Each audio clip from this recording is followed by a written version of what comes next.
let's imagine something crazy. Imagine a world where you can eat petrol. Imagine it. It doesn't sound very nice, does it? But let's think about it.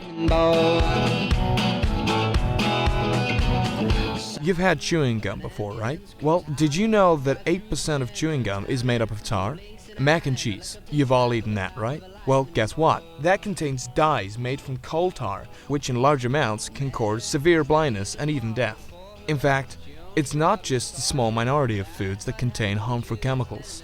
Over 40% of produce sold in your average store contains harmful chemicals to the human body. So, if the human body is capable of digesting small amounts of these chemicals, why not petrol? Well, that's exactly what Dr. Paul Reed said way back in 2007, and he's been working hard since to come up with a way to refine petroleum to an edible level. Soon after, many other scientific institutes picked up on Paul's work and jumped on the bandwagon. As of 2014, over 100 refineries are now working on a formula to bring food produce to the supermarkets with petrol in them. But you might be wondering, why is there such a fuss over being able to eat tiny amounts of petrol? Well, did you know that 1 gallon of petroleum contains 31 million calories? That's right, 31 million. Having minute amounts of everyday products you consume will completely revolutionize the food industry.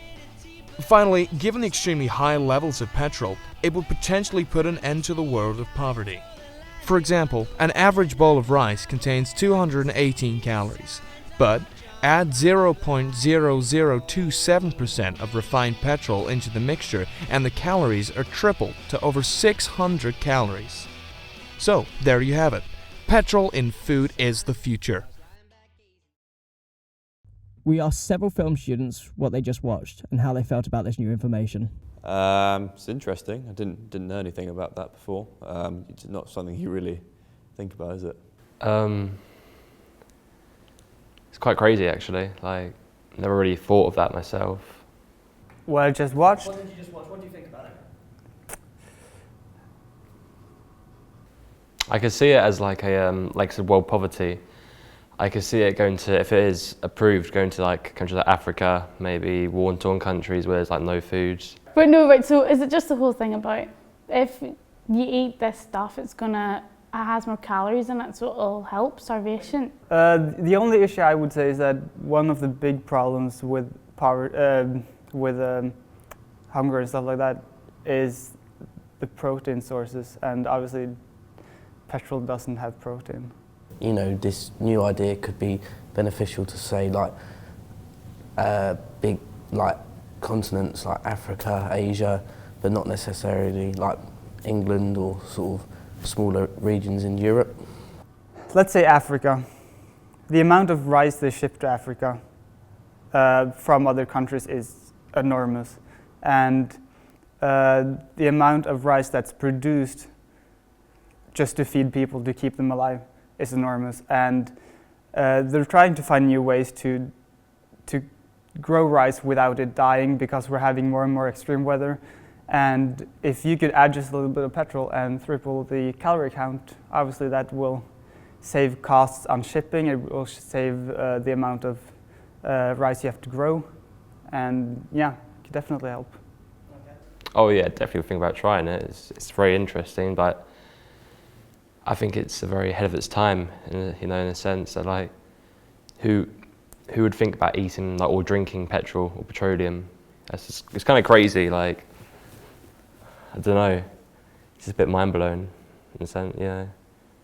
I mean, if someone said, "Oh, here's some food with some petrol in it that could potentially be harmful and is full of calories," then I probably wouldn't buy it. I mean, there's so much stuff on the internet. You just like subconsciously, go through. You don't remember half the stuff you're looking at yesterday on Facebook. I'm going to reveal something to you now. That video was fake. That's a lie. It's all a lie? If it was true, it wasn't meant to be true. All right. That's a lie. Yeah. What do you think now? That's probably a good thing. So I don't know. I wouldn't have been surprised if it was true, but then I would. I wasn't sure. Like, I thought, obviously there's a lot of artificial stuff in food. Obviously, we don't know what we're eating at all. You could buy vegetables and you don't know what's covering them, like just normal vegetables. And if you buy pre-made food, you have no idea what you're eating. Yeah. And a lot of people just sort of believe what they see and what they read as like just a general population. You just kind of believe what you're told if it looks professional and there's no hint of sarcasm, but... You just assume, yeah. You just follow the trend. You see a video on Facebook and you see that 17 million people have watched it, and you just think, yeah, it's good enough for me. I guess the guy who is narrating is like kind of convinced himself that it was all possible, and like all these equations, obviously. Like, just a normal guy like me, it was all like kind of Jurgen, like, you know, didn't even, you just like, you don't really know, so you just believe it, you know, you just like subconsciously believe it. Yeah, I think it would have been something that maybe you would have talked about to maybe your friends. You said, like, I've seen this video, is it possible? You would have done research, especially the internet, such a big, diverse sort of source of information that people can use, so obviously there would be different stuff about it if it was true. We wanted to see whether a well-produced video could fool today's society into believing false facts that would otherwise be disregarded by most. In today's time, new media is constantly filling our social network feeds with fake stories designed to draw as many people in that advertisers pay to have access to. They use sex appeal and outlandish headlines to attract web users. This is clickbait.